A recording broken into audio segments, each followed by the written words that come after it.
I'm Saundra Kelley, and I am reading from On the Drop Side of Yonder by Jacqueline Brunais. In this chapter, number 4, we'll learn about sibling relationships with Arlene, Elwin, and Joyce. I've read that placement in a family is a major factor in shaping a person's personality. By placement, I mean oldest, youngest, middle, etc. This is not to say that other factors such as intelligence, innate personality, and gender are not important, but in the family in which I grew up, the oldest fit the description. Confident, the leader, the boss. That was Arlene. I, the middle child and 7 years younger, don't recall ever challenging her position. When our mother was absent, Arlene called the shots. It never seemed to me that she was unreasonable while wielding authority. My younger brother Elwin fought her over everything. She had to physically overwhelm him, and sometimes she had to hold him down until we saw our dad coming over the hill at lunchtime. Arlene kept being boss even when all of us, including our sister Joyce, 9 years younger than I, grew up. I won't say that it didn't sometimes get on my nerves when Arlene ordered me about as a middle-aged adult. Arlene was always the favorite of 2 of my dad's brothers and their wives, and when I grew up, I realized that the 3 brothers had struggled together in their early adult years, and Arlene had been the first and only child in the extended family. One of their stories was about a Sunday dinner prepared by our Uncle Hilbert's wife, Aunt Gladys. Arlene had been the first one served a piece of cherry pie. She took a bite and then sat quietly pushing the pie around with a fork. Uncle Hilbert was the next to take a bite. He gasped and said, "Gladys, you must have put salt in this pie instead of sugar." They all laughed that Arlene had been too polite to let on that the pie was inedible. One of my early memories of Arlene's display of personality was, I now know, sometime before the election of 1932. It was around the dinner table. Dad was present but not participating in the conversation between Arlene and our mother. Arlene's teacher had apparently been relating to the students all the virtues of the Republican candidate. My mother pointed out various shortcomings and was apparently winning the argument when Arlene jumped up from the table and shouted, "I don't care! I'm for Hoover!" And she stalked into her bedroom and slammed the door shut. I thought to myself, now she's done it. Mother will go after her. There will be a shouting match. The prospects of which terrified me. Instead, my mother looked at my dad and they both laughed. I remember thinking, I'll never understand the mystery of the behavior of grown-ups. I was envious of Arlene as a child. Our parents had taken a lot of pictures and had studio portraits of her, but I had nothing. Perhaps because I grew up in the Great Depression, but I did notice. Arlene and my mother argued a lot, which would scare the daylights out of me. Arlene and I were different in temperament. She could be angry in a flash, but she got over it immediately. And when I tended to brood, I did it in silence and held to my anger longer. When she was angry with our mother, she cleaned like a mad woman. It never occurred to me to clean. I retired to my room and sulked. My parents always valued Arlene's opinion more than the rest of us when they grew old. I never could figure out why until I realized it was probably because she was the oldest. In an old family photo, I am sitting on the rear tire of a car, a 1929 Buick. That was our car from that year until Joyce was born in 1936. That was the car that Elwin and I took our notorious ride in. We weren't supposed to play in that car, but we couldn't resist the temptation sometimes. On the day in question, Mom was busy in the kitchen, which was at the back of the house. We got in the car, and Elwin started pushing the starter. That was an oval-shaped metal pedal. It was about 2 inches in diameter, and it stuck up from the floor just a couple of inches. And when he pushed on it, it made a funny gall sound, and the car would lurch forward. Miss Innocent thought that she wouldn't get in trouble as long as Elwin was doing the pushing, and that he kept pressing on it. And each time he did, the car would lurch and move a bit, and we would laugh. Finally, we got to the crest of the incline that sloped down into the backyard. When the car finally got enough momentum, it began to roll. Mom looked up from the kitchen window and saw the car sail past and saw it stop between the tree and the pump. I think we were still getting our water from a hand pump in the yard at that time. I'll never forget the sight of Mom flying down those back steps. I knew we were in for it, and we did get an awful jawing as well as a walloping. I tried to tell her that it was Elwin who was pushing the starter, but that only enraged her more, and she wailed all the harder on me. There's not a time I don't remember my brother Elwin. He was 2 years younger than I, and Arlene 7 years older. My mother usually told Elwin and me stories while trying to get us to take naps in the afternoons, and then to go to sleep at night. Her stories were the usual ones, you know. 3 Billy Goats Gruff, Hansel and Gretel, the 3 Bears, Little Red Riding Hood, and scores of others. There was one I hated and Elwin loved, Pandemonius. It's about a boy who couldn't do anything right. The story ended when he misinterpreted something his mother had told him, such as, "Don't step on a pie." He stepped on all 6 of them. I was distressed to think of all those pies going to waste. One night I couldn't sleep, so my mother told me to close my eyes and imagine a field full of sheep jumping over a fence. I was to count the sheep. I really tried, but the sheep kept bumping into each other and jumping over the fence at the same time. I couldn't keep up with them. It was the truth, but my mother had heard enough and ordered me back to bed.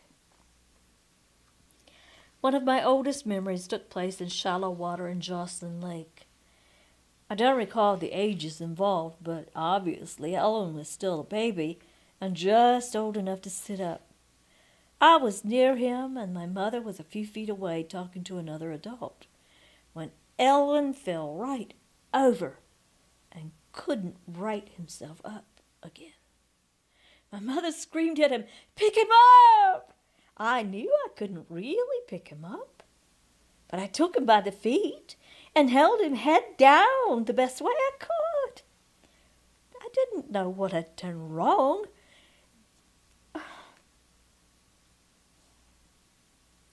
And then I had a friend named Shirley. We usually played nicely together, although she was bossy and she had to have things go her way all the time. What I remember most about her was seeing her marching up to me and saying, in the most hateful voice, "I'm 5 and you're only 4. Then she sashayed away. There was no retort to that. Her birthday was February the 5th, and mine was May the 19th. Shirley and I went to the same school in Gregory from primer through 9th grade. We got along most of the time, but I'll never forget that hateful insult. My mother started giving Elwin and me chores to do at a fairly young age. One daily job we hated was to bring in coal for the stove from the bin in the woodshed. We were expected to collect 3 scuttles full before nightfall. It was a cold, dirty job, especially in snowy winter. Usually I gathered my half as soon as Mom said it's time to bring the coal up to the back porch.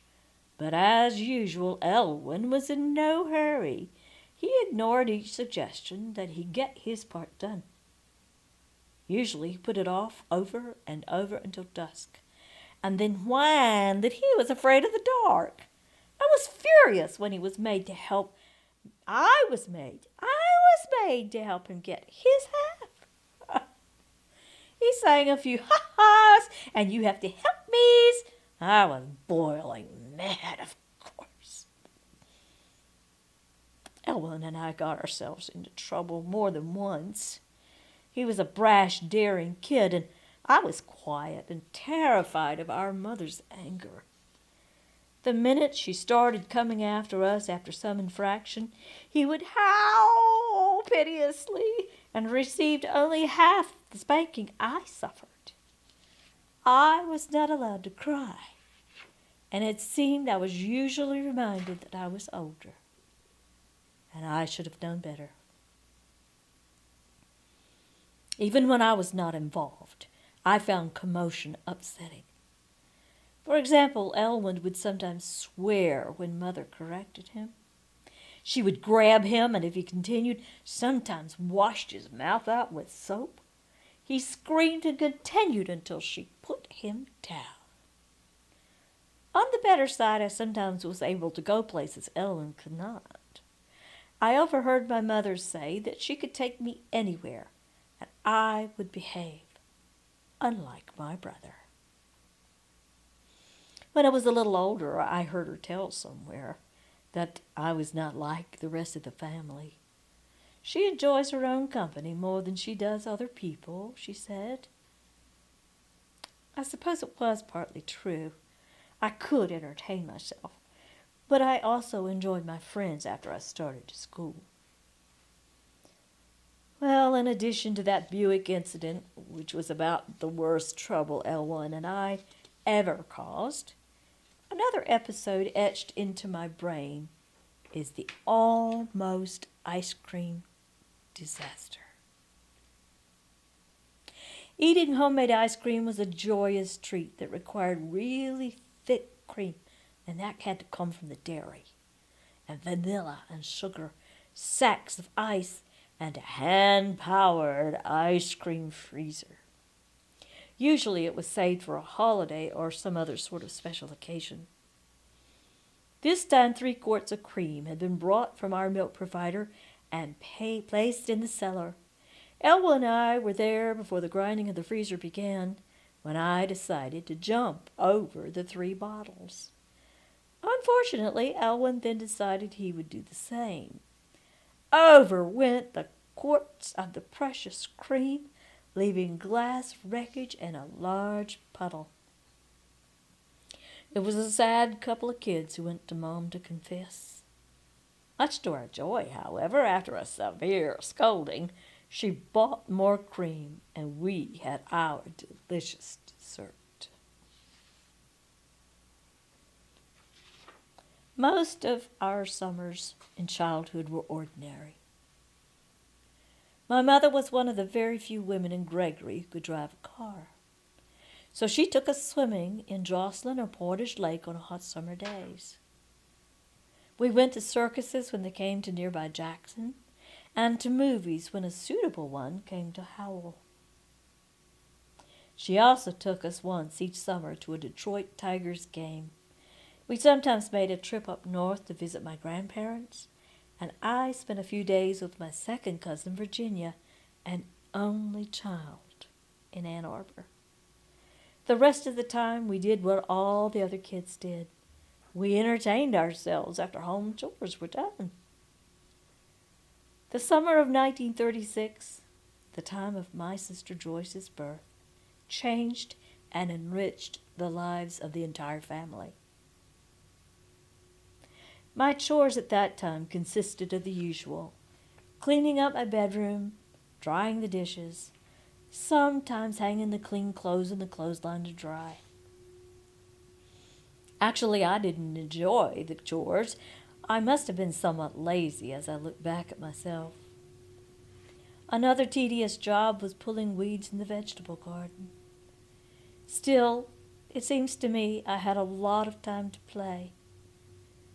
We lived across from the schoolhouse, so many kids came to the area in summer to swing on the swings, go down the slide, climb the metal poles which held up the swings, and play softball on the school grounds. There were almost always kids around to play with, and generally my brother and I each had different friends and interests, so we didn't play together a lot. My friends and I played croquet, jacks, and make-believe.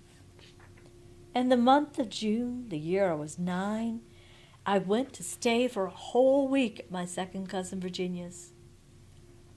I think my sister Arlene, then age 16, drove me. This, of course, was something I did 2 or 3 times a year, so I didn't think much of it. Virginia's dad and mother sometimes took us swimming in a dam called the Deli, just outside of Ann Arbor. Many summer nights we went to Miller's ice cream parlor, and it was there I had the most wonderful dessert I had ever tasted: a tin roof sundae. Why it was called that I can't imagine, but it was vanilla ice cream, and it was topped with chocolate syrup and covered with salted peanuts. On June the 8th, Virginia's mother got a phone call, and it was from my sister, who said to tell me that I had a baby sister. I was astonished. As far as I knew, babies came from Dr. Culver's bag. In this day and age, a 9-year-old would be in on her mother's pregnancy. But in those days, in our town at least, it was concealed by most women as if it were somehow a shameful condition. It seemed to be a respectable event once the child was born. I can remember standing by the bassinet, marveling at this beautiful live creature. It was as if a miracle had occurred. My brother was 2 years younger than I, but to me it seemed as though he had always been there. It was new to me to see a baby fed, bathed, dressed, comforted, and I think it was the budding of my maternal feelings. My household chores increased after that, but I didn't hold it against baby Joyce. You just heard Chapter 4 in The Drop Side of Yonder by Jacqueline Brunais. Keep listening. There are more chapters to learn more about America in the 1930s and 1940s.